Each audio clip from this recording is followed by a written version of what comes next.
Hey, good evening, friends.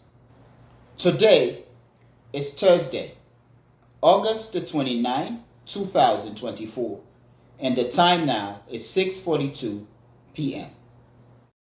So, my friends, the situation in the Middle East continues, and there seems to be another escalation that has occurred, at least since yesterday.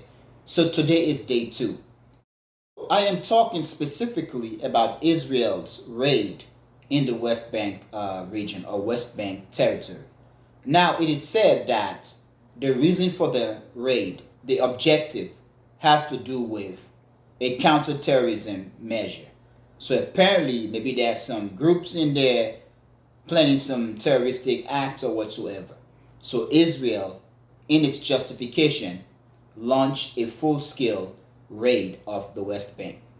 Now, many observers in international relations and many prominent figures are saying that act is another form of escalation in terms of escalating the situation that is currently happening in the Middle East.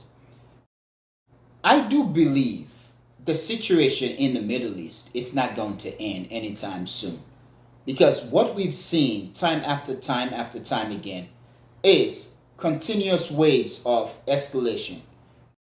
You can actually date this many years and decades back. But if we are to look at it from the day of October 7, 2023, we are talking now about Hamas's incursion or invasion into Israel, where it is said that over 1,000 people were killed and or taken away as hostage. Whether we are talking about the situation in the Middle East from that time, from that point in time, what we are seeing is systematic escalation since then.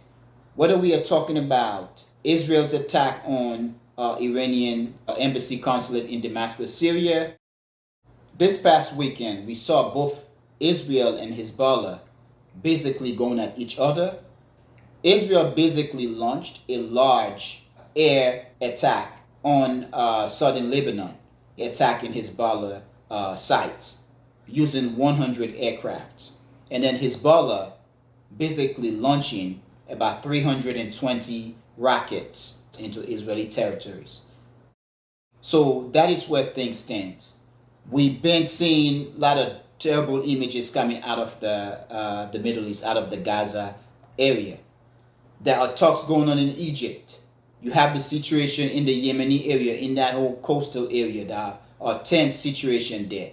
So what we are seeing time after time is continuous waves of escalation. Now, in terms of the raid in the West Bank, the numbers are being updated. The authorities in the West Bank were saying that about 11 people have died. That is the 24-hour time period. But as of now, in the past 1 hour, what I've seen, it is saying that about 18 people have died. A couple of people died at the mosque, were killed at the mosque, and then you have many others who died as a result of airstrike. So the situation continues. However, looking at the images coming out of the West Bank, for some reason, it seems as if the pictures that we are getting from the West Bank seems to be much clearer or elaborate than the pictures coming out of Gaza. The Gazan pictures, yes, you can tell that things are destroyed and there are deaths and destruction. But to an extent, it seems like we got pictures from the Gaza region that are much blurrier, or the position of the camera, like the camera was farther away. So we get in much blurred picture.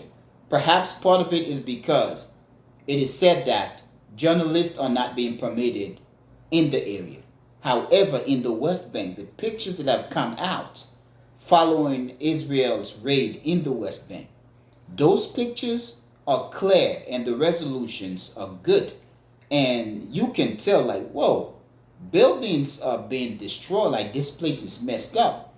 So once again, I'm going to stress here, this situation needs to end as soon as possible, because it doesn't help anybody. It doesn't help the international community, it doesn't help Israel.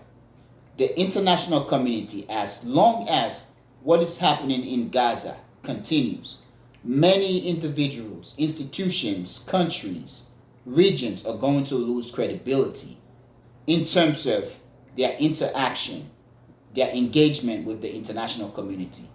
Whether we are talking about the United States, the United Kingdom, Europe, or the West as a collective. The United Nations, you can tell the United Nations is weak. The United Nations is being put in a very terrible situation. The United Nations is going to be undermined. I think it is losing credibility because of its inability to prevent what is happening around the world, to prevent or to stop what is happening, whether in Ukraine, in the Middle East, in Gaza, in the West Bank, or what could be happening in the Far East, in the Asian theater between China and Taiwan. It seems as if the United Nations is very weak. And looking back, it seems as if the West wanted it to look like this. The rest of the world is weak, and the power of the United Nations lies in the Security Council. This is where countries are basically just vetoing one another's resolutions or whatever. Recently, the Africans were saying we deserve seats on the Security Council. But anyway, one country, I think Israel is going to be at a disadvantage. It's going to be in a very bad situation in the future because these images of what's happening in the Middle East, in Gaza, and now in the West Bank will basically taint Israel's image. And the situation in Gaza, in the Middle East, in the West Bank now, they are a problem for everyone in the international community, in the global community. Whether you're in Africa, Asia, the Middle East, Latin America, North America, the West, Central Asia, or wherever you are at. Australia, Oceania, the images that are coming out of the Middle East, they are a problem for all of us. These images, what is happening in the Middle East, is a stain to our human consciousness. I hope what is happening can end as soon as possible so that we as a global community can heal. We can ask for forgiveness. We can repent. We can forgive. We do not have to forget. But as a global community, we have to move on somehow. Now, my friends, I am going to end here. Please tell me what you think, and I really want to hear what you think. But I want to thank you a lot. I want to thank you very much for being a member of the Echoing Voice community, and I want to thank you also for watching the Echoing Voice. Peace.